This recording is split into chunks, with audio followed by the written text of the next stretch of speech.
We love transparency. We've got nothing to hide. That's the theme of this whole podcast, and that's why I like the regulation, even though it is expensive and cumbersome. I think the fact that we have to disclose everything is great. And it puts us on a level playing field because, as you might be aware, Tim, the fitness industry isn't the most honest industry in the way that people market themselves. So we're trying to be the ones that tell the truth and back up our truth with data and actual results and stories.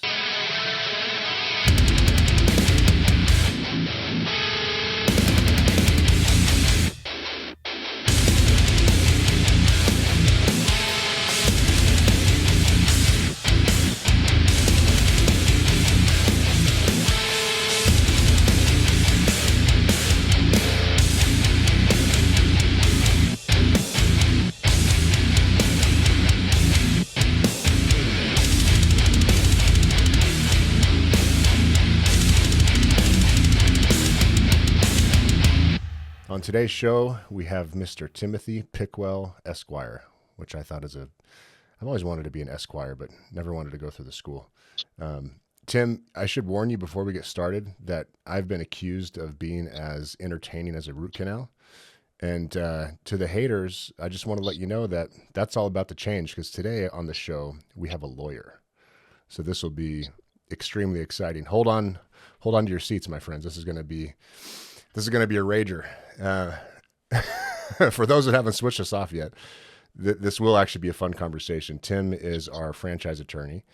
I met Tim way back when I didn't know a damn thing about franchising. He was introduced to me by a friend of mine who also sits on the board, as I do, of the Realty One Group, who helps them with advising them on franchise matters. I advise them on tech. And I was telling him about this gym I opened in Southern California and asking him about what he thought about scaling, and he suggested the franchise model. I was like, oh shit, that's brilliant. It works. That would work great. And introduced me to Tim. And then Tim has seen us from concept all the way until now. And at time of recording, we've got 20 gyms open. And if I tell you anything further than that, any financial disclosures, Tim will get mad at me because we're supposed to be very tight about what we do and don't share. But we do have our new franchise disclosure document. So we have financials in there that we can share, and we might talk about some of that today. Tim, welcome to the show, man. Thank you. By the way, are you charging me for this? No, but I did note it in the billables and put no charge in it. Giving you about an hour and a half. Okay, cool. Now I know. At 85 minutes, we're cutting it off. Tim, the first question I had for you, I've got a lot of stuff I want to ask you about. I want to ask you about us. I want to ask you about franchising. I want to ask you about business. I want to ask you about ethics. I want to ask you about the regulatory environment that we find ourselves in 2023. We've got a lot of stuff I want to cover, but to start, can you please share with us your your no shit impression of who we are and what we do and how we operate? Because I know we're different than most companies, and especially most franchise companies. And I just want to see from your perspective, because you're the one that sees the insides of these companies and how they operate and how they build people and how they behave. What is your perspective on starting strength gyms as a franchise company and the way that we operate versus others? And you're welcome to share the negative and positive, whatever you think is useful to share. Well, I hope I don't disappoint you, but you're not all that different than a lot of my clients. You're very dispersed in where your employees are located, where your officers are located. But since COVID, that's become almost the rule, not the exception. Yeah. And I have clients that their officers and employees are scattered all over the country. You are what I would consider in a startup phase. There's certain milestones in franchising, and the number of franchisors that ever make it to 100 franchises is very limited. But you've gotten past a half a dozen, and it's sad how many startup franchisors stub their toe and fail with the first franchisees. They aren't successful. One thing leads to another, or in the case of COVID, wiping out quite a few clients of mine, they don't make it. So you've already passed that important milestone of half a dozen and then 10 franchises. I know you have more sold than opened, which is typical, but you are doing something that I'm now starting to see in other concepts, which is a heavy emphasis on pre-opening membership sales. Mm. And I have another fitness client. They're not weightlifting, not similar to yours at all, but they've hired a consultant out of New York, and his big emphasis now is helping them sell memberships before they actually open a site. And I know that you guys have been focused on that for quite a while. Yep.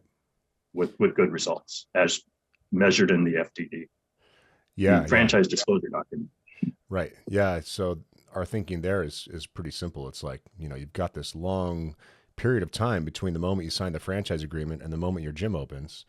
Why not start building your community? Why not get people excited? Why not train with people and get them ready to go? Because there's only, 96 spots available in most of our gyms. And if you want a primetime spot like Monday, Wednesday, Friday after work, you may as well get in early and get that spot secured, because there may only be 7-8 spots in that session. So that's been a powerful message for us. I think at some point we'll have a gym that opens sold out. We're not near that yet, but Tim, you can tell me if you want me to edit this part out, but we just had our first gym open cash flow positive. So Indianapolis gym number 20 opened. And the caveat is the owner of the gym is also coaching half the sessions and not paying himself. So that's a good way to save some money. But nonetheless, between that cost savings and his pre-sale, he opened without losing money, which is pretty unheard of in a retail business. So things are working. The thing I wanted to get at specifically with that question, Tim, is we do not charge franchisees for lots of things that franchisors typically charge franchisees for. And for those of you that are familiar with these terms, a franchisor is the company, the entity that operates the franchising model and sells franchises to franchise owners, which are referred to as franchisees. So Tim, I feel like we treat our franchisees really well, especially compared to some of my buddies that run franchise companies and some of the horror stories that I've heard. When it comes to revenue streams, for example, we don't mark up equipment. We try to make our money on the franchise fee and the royalty. And I know a lot of franchise companies do that, and then they're also just trying to squeeze a nickel and dime wherever possible for as much as possible, because they see their business as being in the business of selling franchises and making money off of their franchises. We see ourselves as being in the business of providing exceptional strength training coaching to members, and the franchisee is the fulfillment mechanism for that. And the more successful we make the member, the more successful we'll make the franchisee, which will mean we'll achieve success as well. Is that unique? How do we compare in that sense? That is the ideal. And as you said, there are some horror stories out there. So 95% of my practice is representing companies like yours, the franchisor. But I do review franchise disclosure documents of other concepts. And I've reviewed a couple of fitness franchise concepts the last couple of years that were just, I frankly told my franchisee client that the amount of fees was outrageous. And I'm happy to name names. One was Cycle Bar, and they had hired a very high powered franchise consulting group out of Cincinnati, and they did an amazing job of marketing. They sold several hundred franchises in just a very short period of time. And I warned my client that, you have to pay them to help find your location. You have to pay them to help open your location. They're going to need to open 2, 3, 4 units a week to justify the number of franchise sales they've got. I don't think they're going to have the resources to help you do that. And in addition to it, the highest initial franchise fee I'd seen in the small fitness studio area, they charged training fee on top of that, and they charged some other fees on top of that. And I think it can be fact checked pretty easily on Google. Cycle Bar sold hundreds of franchises, but then hit a wall, and then they in turn were bought by, I believe, Exponential Fitness a few years back, and they have had to kind of recalibrate. Another concept I looked at recently, um, small, here in San Diego County, California, 3, 4 gyms. I was pretty amazed at the fees they were charging for a startup with just one test unit open. But warned the client the same thing. These are pretty high fees, and again, they were charging extra fee for training, an extra fee for this, an extra fee for that. And um, to your point, Ray, when I do look at a franchise disclosure document on behalf of a prospective franchisee, I look at the audited financials of the franchisor, and I like to see a concept that makes the majority of its revenue off of royalties, because they are very incentivized to have the franchisees succeed, grow their top line so that the royalties grow, and so the franchisor wins. Franchisee wins, franchisor wins. Now with startups, inevitably you are focused on franchise sales, so I make allowance for that when I'm looking at audited financials. But you do want to be wary of chains that have reached a certain size, and yet the bulk of their revenue still comes on franchise sales, because then they are more focused on selling than assuring that the existing franchisees are performing as well as possible. So, which also, not to derail you, reminds me, one of your differences, you talk about training. All franchisors provide some level of training. There's training on how to run a small business, site selection, things like that. Restaurants can have very complex training to make sure you get the menu right, the recipes right. But you have another level that it's a similar, I helped the founder of Club Pilates, which has been quite successful. And of course, everyone who is an instructor has to be a certified Pilates instructor, which does require a certain number of hours classes. But you have a unique certification through Mark Ripito, and the licensing arrangement that you have with the gentleman who developed the training methods that you then employ in your gyms. Mm-hmm. And so that's a little unique in franchising, to have that kind of a relationship and a certification. Yeah, and it's bad for business if we're just thinking about short-term growth and making money. It's not a good idea to have that strict of a standard, because it limits us, because it limits the amount of coaches that we can put in these gyms. And if we have an ideal for the standard that we want to have in terms of quality of coaching in the gyms, and that ideal is enforced by an outside entity that is unwavering and unbending in their commitment to high quality, then that is a potential bottleneck for us, and a business risk. But a business risk we're willing to take on, because we don't have any masters and we're self-funded. So we will grow as slowly as we need to grow, or as quickly as we can grow, as long as we're able to maintain the level of quality that allows us to sleep at night. And this is important stuff. We're changing people's lives. So I wanted to mention a few things. So exponential. I'm going to say you have mentioned that you'd fix my back problems if you'd open a gym here in San Diego. So I was actually, my mind almost went there, but I didn't want to put you on the spot. So since you brought it up, Tim, dear YouTube commenters, I want you to know that Tim is suffering from back pain to the extent that he sits on a freaking bouncy ball instead of a chair a lot of days at work. Has tried all kinds of stuff, and I haven't been able to convince the guy to see a coach. In his defense, we don't have a gym near him, and we'll talk about why we're not opening in California. But if anyone listening or watching on YouTube rather has improved their back pain from starting strength, please add a comment below so I can send Tim this link when it goes live to demonstrate it to him that I'm not full of shit. Okay. What I do tell people when I describe some of my clients and some of their concepts, what I like about your concept is, last time I went to the website and was looking at things, while you have many well-muscled, tattooed specimens in the program and running franchises, to me, it's the stunning work that you can do with a 72-year-old gal or an older guy that are suddenly being able to deadlift some impressive weights. That's to me more impressive than the Charles Atlas approach. Is the testimonials and the videos I've seen of people older than me lifting a lot of weight. It's impressive.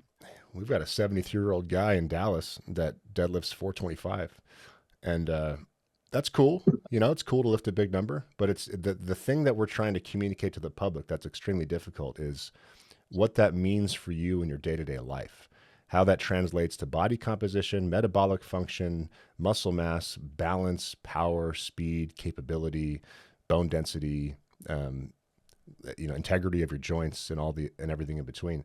So we'll get there. But yeah, as you well know, in the boutique fitness space, we stand alone. Nobody's doing what we do. So we're going out with an absolutely unique message, and we're trying to fitness for a lot of people is like religion, and you don't want to contradict somebody's religion. So it's touchy, but luckily, since we have this relationship with Starting Strength and we offer Starting Strength exclusively, and we're the exclusive licensee of the brand for franchise gyms, we focus only on this program, and this program already has a massive audience of people that want to do it. And that was the crux of our marketing at the outset. We were basically just preaching to the converted, and we're growing from there. And speaking of which, that's one thing that does set us apart from other franchise companies. I know other franchise companies focus on franchise sales because they think that's what they're in the business of. We don't focus on franchise sales. We focus on making our franchisees successful. And if we do that well enough, franchises will sell themselves, because we're only selling franchises to people that are already drinking the Kool-Aid. You cannot buy a Starting Strength franchise if you haven't done the Starting Strength program and you're not absolutely blown away by the results that it's created for you and excited to share that with other people and bring that to other people's lives. And that is just such a stark contrast to the way this industry runs. Typically, a franchise company will hire a broker. The broker will just go out and try to peddle franchises, sell them as quickly as possible to whomever will buy them, regardless of if they can actually afford it, regardless of if they have the skills to open it successfully. And this is why franchising has such a bad name, which I want to get into in a minute here. I want to talk about the FTC regulation because, surprise, surprise, the audience might be surprised to hear, but I'm actually in favor of some of the regulation in franchising, and some of it's pretty good, to be honest. But we'll get to that in a minute. I wanted to mention to you. Since you mentioned brokers, right? I see this with concepts. They work with consultants, and consultants in franchising typically want to sell franchises. And that's not a bad thing, but often there is a disconnect. The broker is an outside salesperson. They're pitching lots of different people on several different concepts, but you start to see it 2-3 years in where the franchisee has a completely different expectation of what they're supposed to be doing and what the brand is going to do for them. And you get this disconnect when you have a heavy focus on franchise sales and you have outside parties that maybe aren't in tune with the franchisor's culture. And I've sadly seen that disconnect, and it doesn't usually end well. Yeah. And we're a family. We do an annual retreat with the franchise owners. Everyone there has pretty similar values. We all see the world roughly the same way, which in 2023 is more important than ever. We all have similar goals in terms of business and health and family. It's a wonderful, selfless group of people, and everybody works their asses off for the most part. There's always the laggards to try to pursue this mission personally of bringing Starting Strength to their community, and then being part of this bigger goal that we're trying to achieve, which is changing the fitness landscape and helping people make better decisions about how they spend their time at the gym, because most people are inefficient and confused in what they're doing, and they could have a much better outcome for the time and money invested. And then you mentioned the looking at audited financials and most of the revenue coming from royalties. The way we measure whether or not we're cash flow positive is based on royalties. We view franchise sales as just icing on the cake, and we don't make them a business imperative, because that creates the wrong incentive for us. And for anyone that looks at our FDD, you will notice that we do sell things other than franchises and charge for royalties, and that is begrudgingly. So we've had to build our own software at great risk and expense to us, which we resell. And I would believe me when I tell you, I do not want to be in the software business. And then beyond that, we do some construction services and things. But if we are attempting to open a business and all the vendors are shit, it's like, well, do we just continue to rely on shit vendors that overcharge us and don't deliver? Or do we just insource it and do it ourselves? And we only insource it and do it ourselves if we can do a better job and do it for the same price or cheaper. That's our internal compass. So Tim, let's move to regulation. Talk to me about the things that have gone wrong in the past with franchising, and what regulations are relevant and why they were created. Just kind of the big picture stuff from your point of view. Well, let's give the 3-minute history of franchising. You can go as far back as Singer sewing machines in the 1800s, but really A&W root beer started in 1924. Holiday Inn started Howard Johnson started in the 1930s. And a big part of franchising is obviously the licensing of the franchisor's name, having a business substantially associated with the franchisor's trademark. It was after World War II that the United States trademark licensing laws were loosened and permitted much easier licensing. And this ignited a boom time in franchising. In the 50s and 60s, you had Dairy Queen starting. You had, at age 62, Colonel Sanders starting Kentucky Fried Chicken. You had numerous other concepts. And then homework for anyone listening to this is watch The Founder with Michael J. Keaton about Ray Kroc and McDonald's, because Ray Kroc, I believe the movie's accurate, Ray Kroc invented business format franchising. And business format franchising is what Starting Strength does. It's providing basically all the tools in a box to a franchisee. Here's what the gym is going to look like. Here is the equipment. Here are the vendors you buy the equipment from. Here is how you set it up. Here is how you teach classes. Here is how you market.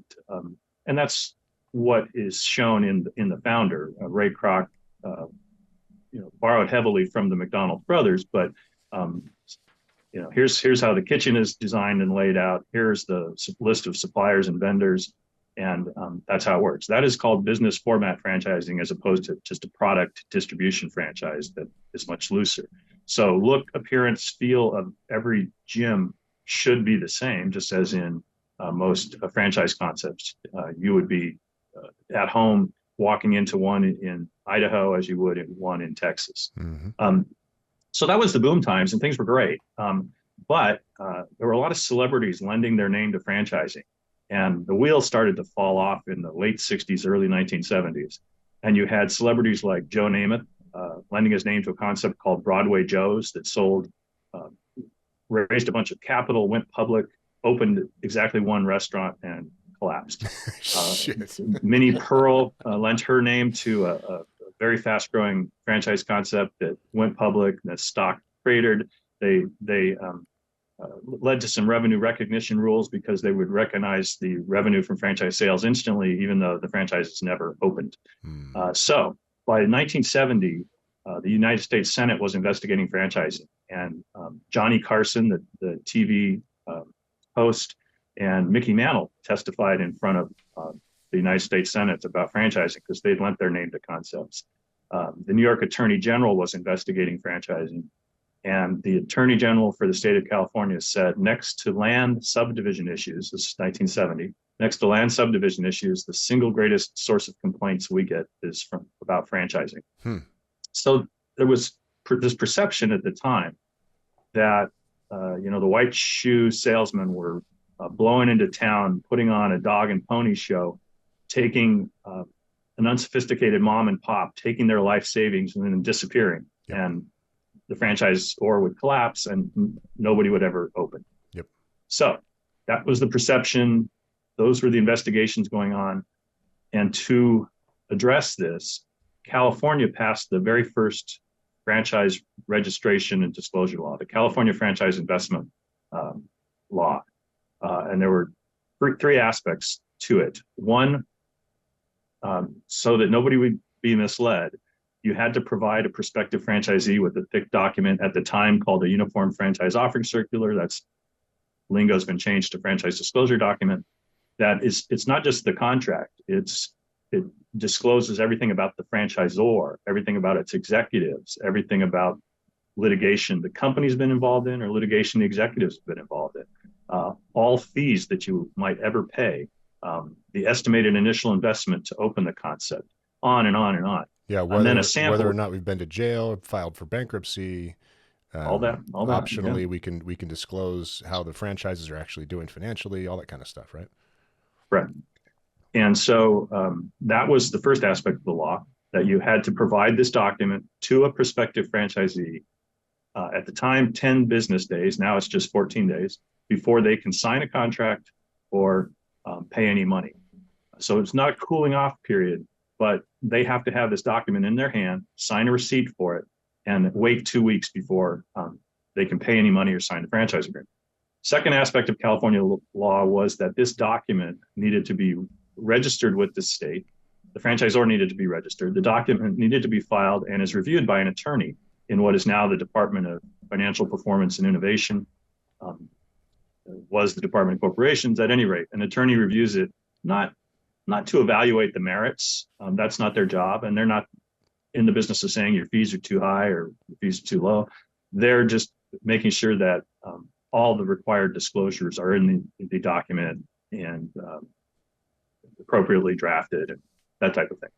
And then the third aspect of California's law was called the California Franchise Relations Act, and it prohibited discrimination by a franchisor against franchisees. It permitted franchisees to form associations similar to a union that the franchisor had to permit. And the law mandates that a franchisee can only be terminated for good cause, which is usually a material breach of the franchise agreement or some external event like the franchisee files bankruptcy. But so the three aspects: use of this disclosure document, registration, review by an attorney, and this law protecting the franchisee from arbitrary termination. So 13 states followed California and passed very similar laws. New York, Virginia, Maryland, little hodgepodge of states, Washington, Hawaii. And it took about a decade before the federal government, through the Federal Trade Commission, got involved. And the Federal Trade Commission law is a little bit different. There's no franchise protection rules, and there's no registration or review, but you're required to use a particular form of franchise disclosure document. And then happily for my profession and for clients, the 14 registration states and the Federal Trade Commission got together and they agreed on one form of document so that you don't have to have 14 different versions. But this document has to be used in all 50 states, and you have to comply with state and federal law at the same time. So regardless of the state, you need to give out this franchise disclosure document unless some type of an exemption applies. And there are several exemptions, but they generally involve very large franchisors who've been in business X amount of years, have a significant net worth, and have X number of units open. The other type of exemption focuses on the franchisee. High net worth individuals are deemed capable of looking out for themselves. They're sophisticated purchasers. So in certain circumstances, if some of these exemptions apply, you don't need the franchise disclosure document. But for the most part, it's hard to fit through all these exemptions, and it's easier to comply and have a franchise disclosure document. So, and I've so carefully managed my career in life that I draft these for a living, and have drafted yours for $50,000. 50, yeah, it's just don't say that. It's way more than that. Yeah, just in case anyone's having delusions of grandeur here, like I once did. It's you have to spend 3 months just sitting on your hands getting this document created, and it's very expensive. Well, we tell people, we have a sample budget that a startup franchisor operating on a shoestring is going to need at least $200,000 in its first couple of years. And sadly, only about $50,000 of that is legal fees. Yeah. But that goes to formation of the franchisor entity, perhaps formation of related entities, filing of trademarks and prosecuting any trademark issues, fees to firms such as myself to develop the franchise disclosure document. And then you often have to react to examiners and change and negotiate changes in the FDD. And then the other remaining fees are training manuals, search engine optimization, upgrading the website, you name it. But and happily that can be spread out over a couple of years. But it all depends on, how fast the franchisor is moving, unexpected expenses that are incurred. Unexpected global pandemics. Yeah, sitting here in California, at least 3 of my clients went out of business, including an indoor cycling concept that had grown to 30 franchises, but most of them were in California and they couldn't survive. Yeah, just terrible. Yeah, and we have made. Well, anyway, I hope that's the regulatory environment. We are dealing with federal laws and state laws, and I will say that the federal law was massively revised in 2007, effective 2009. That's why we have this name change to franchise disclosure document. Some regulations were tightened, some were loosened. And then there is an organization called the North American Securities Administrators Association, to which these 14 registration states that I mentioned, all of those examiners belong to this organization. The initials are NASA, just like the space thing, but nothing to do with the space program. And NASA, the Federal Trade Commission, has been fairly quiet for several years after the changes to the rule, but NASA has been extremely active and requiring some substantial changes, always to the benefit of franchisees. They do not, they see their role and their job. And I talk to examiners, I go to seminars, they absolutely see their job and their role as protecting prospective franchisees. That is what they think when they get up in the morning, and that is the basis for their comments and letters they send and changes they request. And so NASA has been aggressively changing law recently to remove all sorts of, very friendly, helpful disclaimers we used to put in documents that, said, success is not guaranteed and you must rely on your own business judgment and experience. We have to get all those out of the document now. You wouldn't want to be honest. You wouldn't want to actually let them know what reality is. I mean, listen, this will just work. Just sign up and it'll work, right? Well, and California has revised its franchise laws a couple of times in the last 6 years, including effective January 1, 2023, to codify these new NASA rules and to, we used to ask a franchisee to sign a questionnaire. Please confirm no promises were made to you outside the franchise disclosure document. Please confirm nobody assured that you would be successful. Please, confirm what date you got this document. Please confirm you had an opportunity to speak to a lawyer or an accountant, whether you did or not. Well, we can't use those questionnaires anymore. Yeah. And as usual, Tim, this probably started with good intentions, and then a bureaucracy gets built around the concept, and then the bureaucracy grows and then works to promote its own interests eventually. Because here's my perspective on this whole thing. There needs to be regulation here, because these white shoe salesmen that you mentioned would show up and say, hey, all of you unassuming people that have some cash set aside or are willing to take out some loans, wouldn't you love to be an entrepreneur and have the independence of business ownership? Well, if you sign today, then we can give you X discount on the franchise fee, and you're guaranteed to be successful. That can't happen. That's dishonest and it's bullshit. So from my point of view, the regulation should try to accomplish 2 things. Number one, it should punish severely dishonesty. And number 2, it should mandate transparency.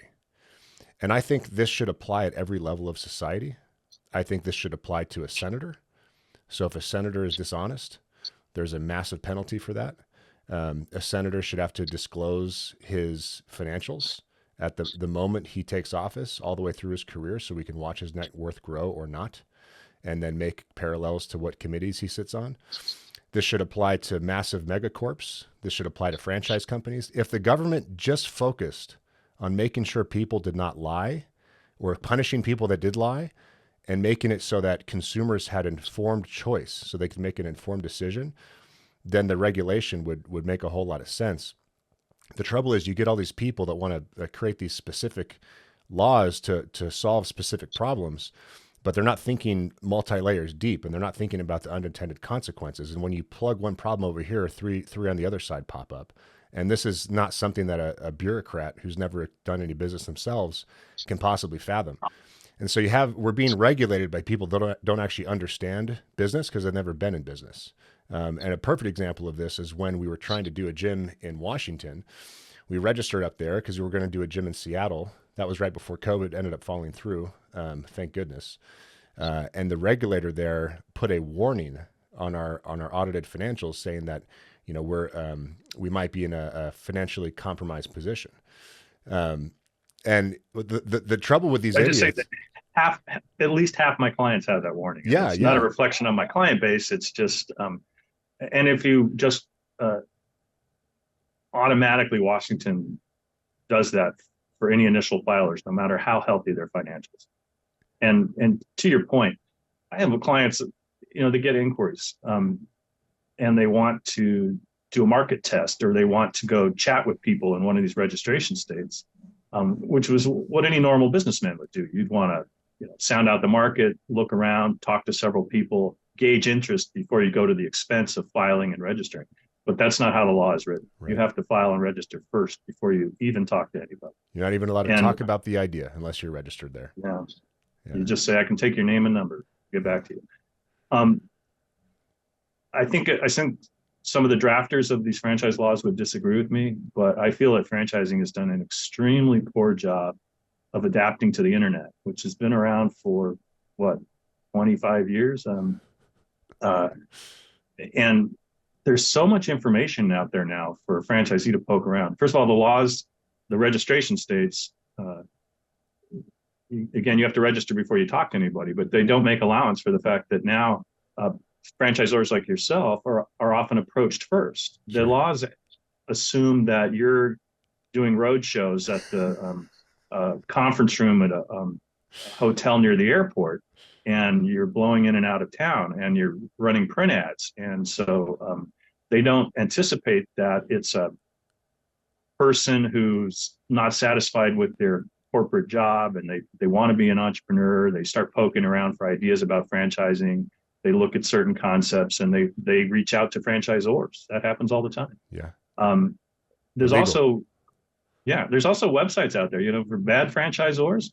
There's a website, there's Blue Mau Mau, and there's others. The word gets out, whether it's Yelp reviews or anything else. If a franchisor is mistreating its franchisees or making misrepresentations, there's so much more information out there today than there was when these laws were drafted in 1970. So sometimes we discuss at these conferences, the American Bar Association Franchise Law Forum, is the franchise disclosure document obsolete? Are the laws obsolete? But nobody wants to see them go away. Not the examiners, not the attorneys who make a living on it. Of course not. Of course not. Bureaucracy, as mentioned. Yeah, and that would be one of the core tenets when I'm elected president of the world, Mr. Pickwell. One of the core tenets of transparency is that the government needs to provide a forum, an area that's run by a private organization, by the way, not run by the government, that provides transparency on actual performance of the business. How do they treat people? What are the complaints against them? What are the unresolved complaints? This is all information that we as consumers need to know so we can make an informed decision about all important decisions in our life, whether it's a medication or a government official we're voting for, or a franchise we're trying to purchase, or a product we want to buy, right? But that's not the way government runs, Tim. So that's not going to happen. Speaking of regulation, I know there's a bit of a risk talking about this, but I've always just erred on the side of being honest about how we feel and what we want to do at this moment in time. Let's talk about our decision to not open gyms in California, New York, New Jersey, and a few other places.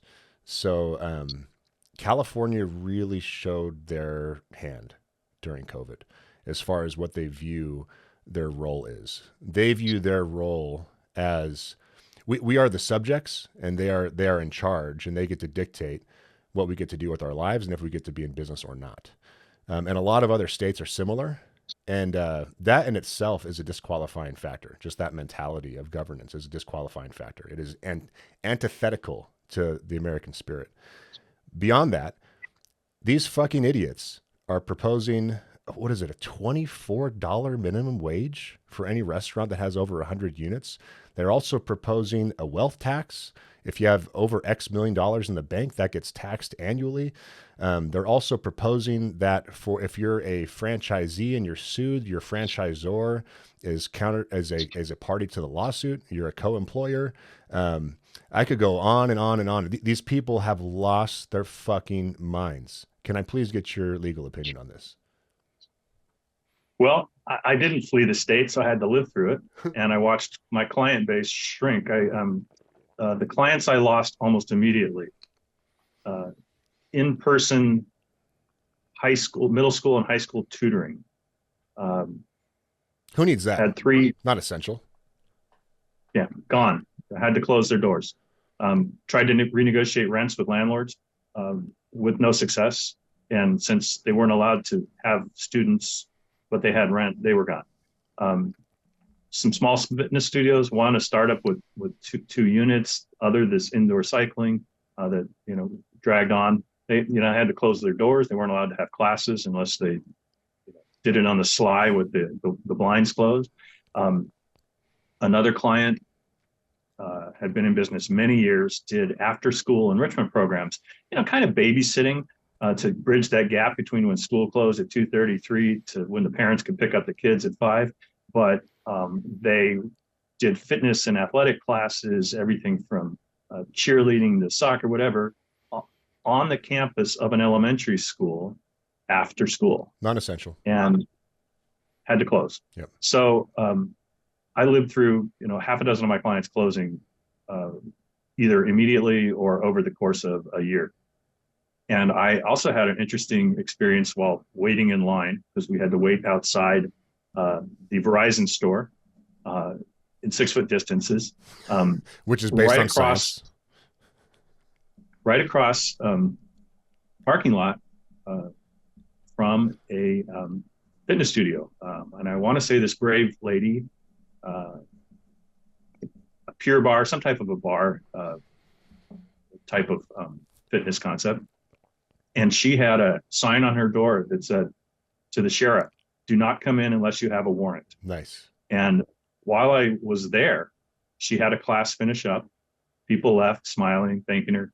And mall security and some officious looking individual came and had some talk with her. And she basically told him to pound sand and went back in her studio and locked it. Hell yeah.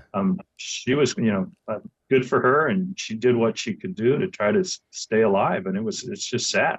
And there is no guarantee that, this is a state that took a skateboard park in San Clemente and filled it up with sand so that kids couldn't skateboard. This is a state where a guy paddleboarding in the ocean was, run down by the lifeguards. Yeah. Just crazy stuff. When I lived there during this time, they closed the beach.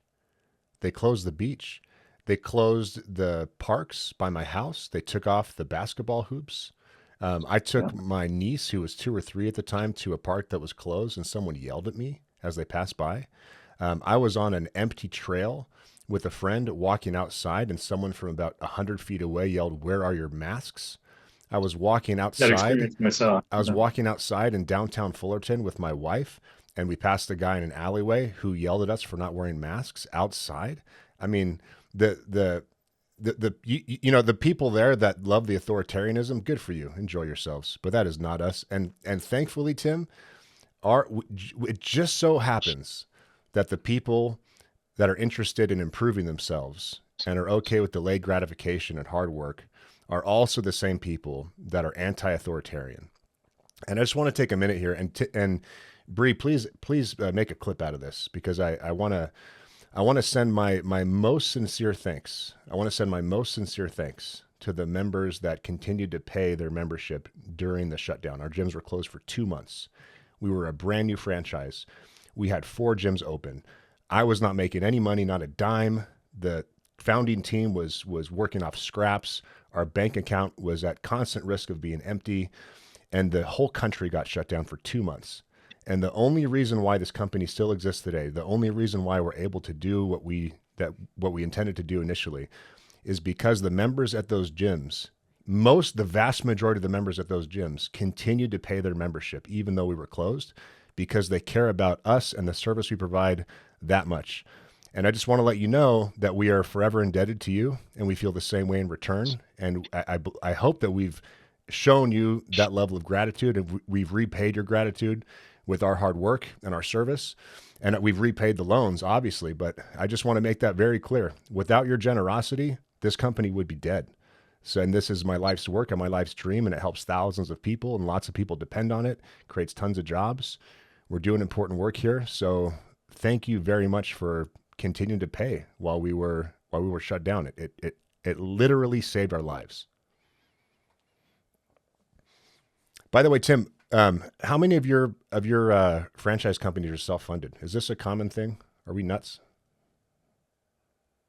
Well, people will find investors. They typically are not the type of business that can go get a bank loan. So either they fund themselves or they find investors, private equity groups, or smaller angel type investors. And some, often family members. One of my clients definitely had a very successful initial store, and then got a loan from mom, who was a successful businesswoman. And that is something I've seen frequently. Yep. Yeah, we opened this thing with $250,000, and then we added another 200 to 250, and that's the total amount that we've put into this thing.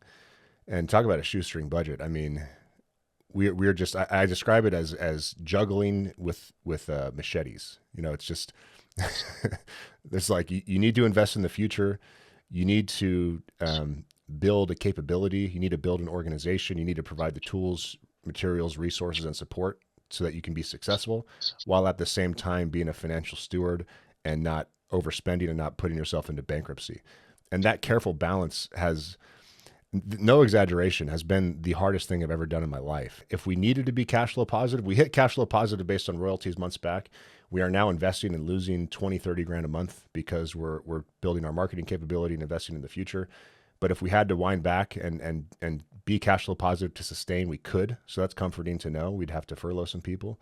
So we're in a good spot. And the magic spot, as far as I know, for my buddies that run franchise companies like the Realty One Group and True Rest, 40 units is the magic spot. So once we're at 40 units, we'll have some real scale here, and we'll be able to invest more, we'll be able to grow more, new capability, better quality of service, better member experience, and we'll just continue to elevate ourselves above the competition in a way that no one's going to ever be able to touch us. Not at this price tier anyways. With that in mind, Tim, is there anything from your perspective that we should be doing differently or we could be doing better based on your sort of outside perspective?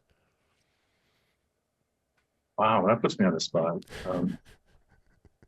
I don't have any insight into how you manage your internal paperwork and execution of contracts.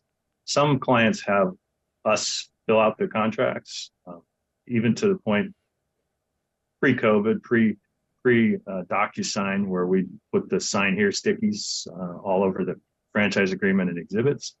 And I've had other clients, never hear from them. They do all the paperwork themselves. Sometimes they do it well. Other times they put an entity name that doesn't exist, that franchisees said they formed a company, they didn't really, things like that. So knowing how detail-oriented Jennifer is, I would guess that your paperwork's probably buttoned down pretty I well. was just going to say, Um, Jen works here, right? yeah. So I would guess you're in good shape. Yeah. But no, I when you charge people by the hour, like I do, they tend to not come to you with every little detail about their business Can't or afford it. problems. So, yeah, That's that juggling machetes thing, man. Can't afford it. We'd love to have you involved in yeah, everything. yeah. But you might be happy to know that we did hire some part-time kind of legal executive assistants just to go through our non-franchise related contracts, make sure we're not exposed, double check all of our waivers. We're at a stage now where it makes sense to go back and look for things that might have been done the perfect expensive way, might not have been done the perfect expensive way, and plug any holes that exist. So luckily, the audit has come back and there aren't too many major issues at all. But the moderate or the minor ones that exist, we're still going to address because we got a lot to lose. There's a lot of people that depend on this company, you know. It's true. By the way, Tim, back to your Ray Kroc comment. I thought you might be entertained to know that I've been a part of the starting strength community for a long time. When I announced this thing in 2018 to the community, uh, there was some backlash, and apparently the word around was I was being compared to a Ray Kroc, and not in a complimentary sort of way. So hopefully I've proved the naysayers wrong, and I'm always amused by people's assumptions and jumping to conclusions without enough information. So here we are. Tim, one thing I wanted to talk to you about as well is the number of units that we've opened. So since this is in our FDD, we can disclose it. During 2020, we managed to open a gym. So Starting Strength Denver was our fourth gym, and that opened in January of 2020. And lo and behold, we didn't open any other gyms that year. But what's pretty amazing to me is in 2021, we opened 7 gyms. So going back to the point about our community being people that are anti-authoritarian and not into this whole top-down control thing, they're like, fuck it, we're going for it. And a lot of people realized who their real employers were at their heart, at their core, and no longer wanted to be a part of that bullshit and came to join us. And then in 2022, we opened 6. And now we're achieving some economies of scale, and we have some new resources and talent. So when it comes to construction, we'll be a lot faster. When it comes to real estate selection, we'll be a lot faster. When it comes to coach development, we'll be a lot more efficient. So good things to come. We're hitting an inflection point. We're hitting our stride. As you know, we hired Luke as the president. I'm now focused on marketing. We've got Jen some help, so she's not having to do 5 jobs. We just launched our new website, which I need to send you, by the way, for review. So please be gentle on your billing for that.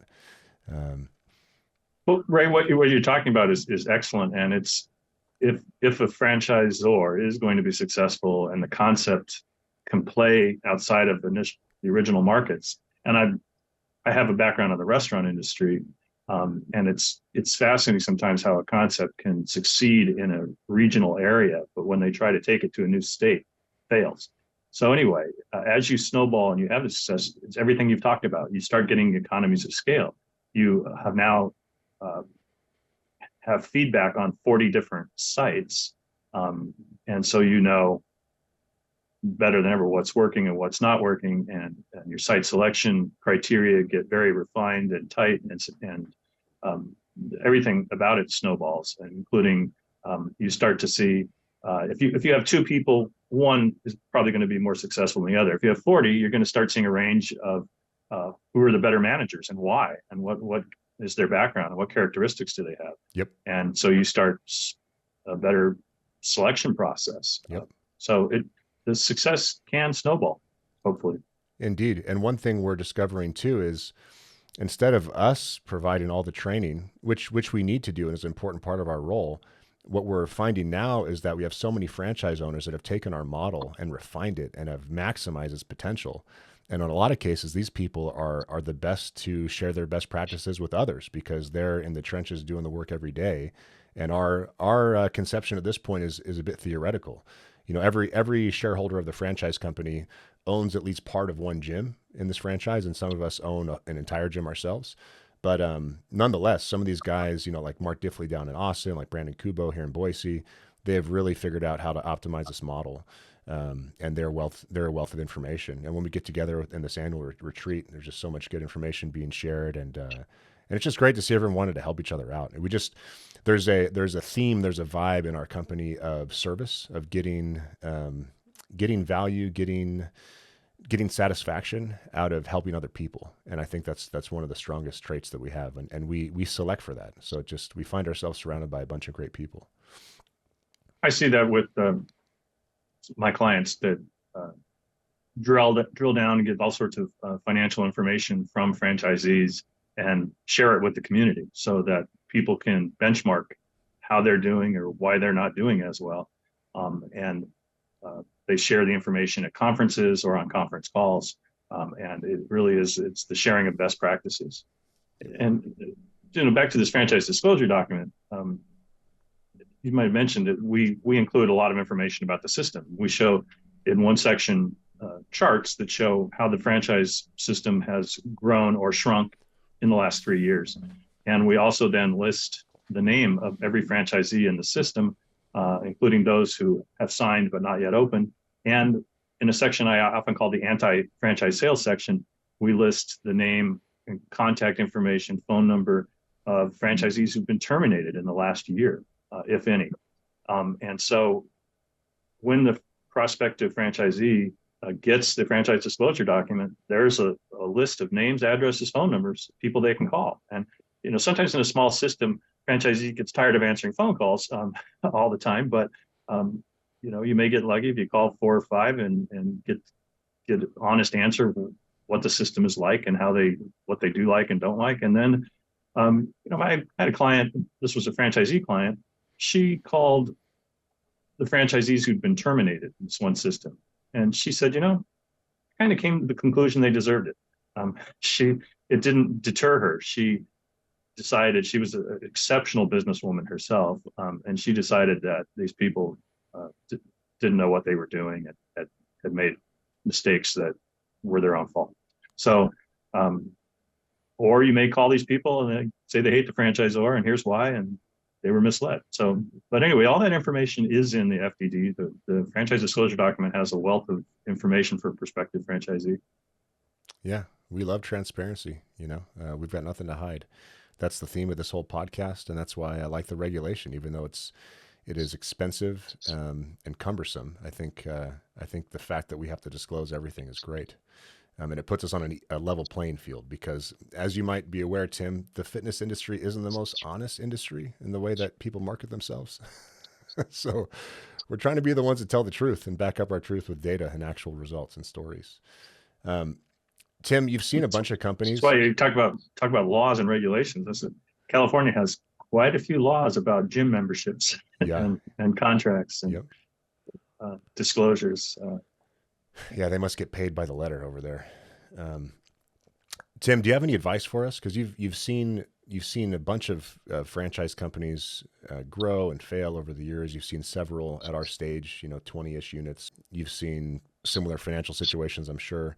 I'd love any advice as long as I've got your time for free. Sure. One, I think continue doing what you're doing. The more successful concepts that I've worked with grew organically initially, with literally running the business out of the trunk of their car and handing me franchise agreements. That one has some wine stains on it because we signed it in a spa. But that client ran things on a shoestring, didn't hire employees till she had reached a certain critical mass, and then unfortunately had an employment issue with her first employee that led to an arbitration, and that kind of soured her. She finally did hire more employees. Wow. And then she got big enough that she knew what she didn't know. She felt she'd taken it as far as she could, and she sold 75% of the business to a very hard charging entrepreneur. And it worked out well for both of them. And then interesting concept, two very successful business people in their late 50s, early 60s, with the whole career of success behind them. Husband and wife, a very successful concept, and they stubbed their toe, and they shut it down after about 3 or 4 years. And I asked them, I said, "What happened? What went wrong?" And the husband said, "We thought franchising was so unique and different that we threw out all our business experience and judgment, and we listened to some consultants, and we spent too much money." And I thought back to when the consultant they were working with suddenly went in-house and was on the payroll when they had 0 franchises sold. And I thought that was a bad sign. And that's what he told me. He said, "We threw out all our business judgment. We thought franchising was so mysterious that business rules didn't apply, but they do apply. And so, keep it on a shoestring.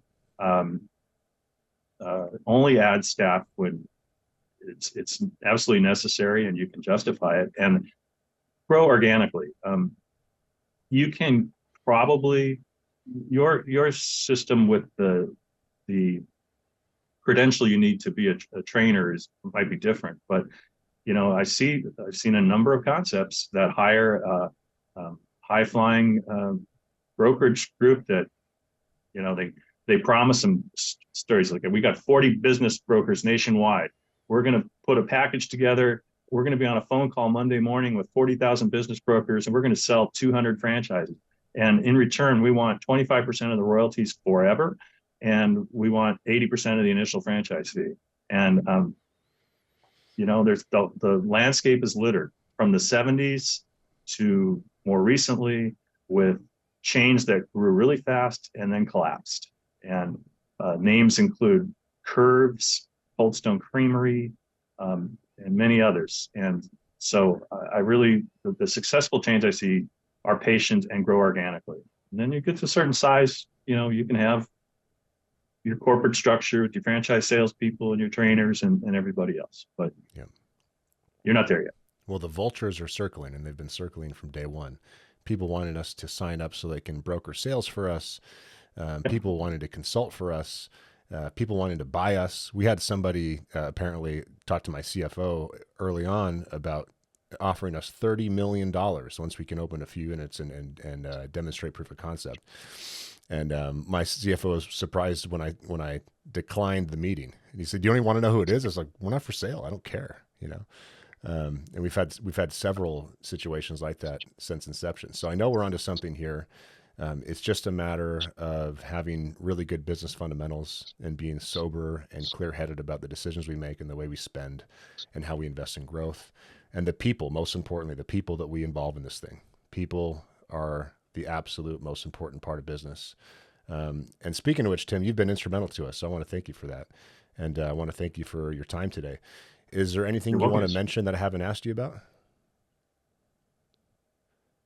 No, I think we covered a lot. Just when we talked about having this call, you mentioned that you wanted to sort of demystify some of franchising for prospective franchisees who might do this. And so, I would urge them, listen to this, look around, review that franchise disclosure document carefully.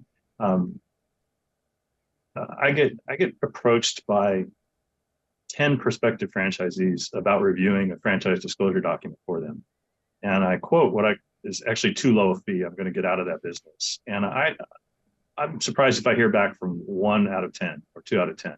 But it's interesting who does hire me. Lawyers who are going to buy a franchise, who know what they don't know, have paid me to review the FDD and give them my thoughts and feedback. Doctors, getting into IV drip concept, hired me to review, but don't cheap out on getting good advice. If you're a prospective franchisee, spend a few $1,000. There's an organization called the American Association of Franchisees and Dealers, exclusively represents franchisees. And they say you should spend up to 2 to 4% of your overall investment on due diligence, lawyers, accountants. So if you're looking at an investment with tenant improvements, build out equipment, initial franchise fee, training, that kind of stuff, and that all adds up to $200,000, you should spend up to $4,000 on getting some outside advice. The more the investment, the more you might want to research that. Money well So spent. And not all lawyers understand business like Tim does. So I just want to caution anyone that's looking to buy a franchise against getting business advice from a lawyer. If you want business advice, contact someone that's run a successful business in your domain. That sounds blatantly obvious, but a lot of people are theorists. Don't trust the theorists. Trust the practitioners every single time. what I try to do when I review the document is point out risks that are inherent to the business or even mentioned in the document. But franchisees, kind of glaze over when they're looking at a 200-page document, the franchise agreement. I point out that there's personal guarantee in this document, and your spouse has to sign it too. That there's a minimum ongoing royalty that you have to pay whether you're open or not. It depends on the concept. Just so if a franchisee goes in with their eyes wide open and knowing all these things, it doesn't kill the deal. And I've only twice in the last 20 years, only twice have I said I wouldn't buy this concept. And one guy didn't, and he thanked me because it collapsed, and the other guy did, and he regretted it. Oof. But I just point out what is involved in a franchise relationship. It's different. For example, when you go to sell a small business, you can just sell it. But when you go to sell a franchise business, there are hurdles you have to go through. The franchisor has to approve the buyer because Damn right we do. you're going to be in a relationship. You're not going to sell it to your knucklehead cousin that's never lifted before. That's for sure. Yeah, buyer has to satisfactory complete training, all that kind of thing. So, just point out that. So the franchisee goes in with their eyes open, and then expectations are aligned, and everybody ends up better off.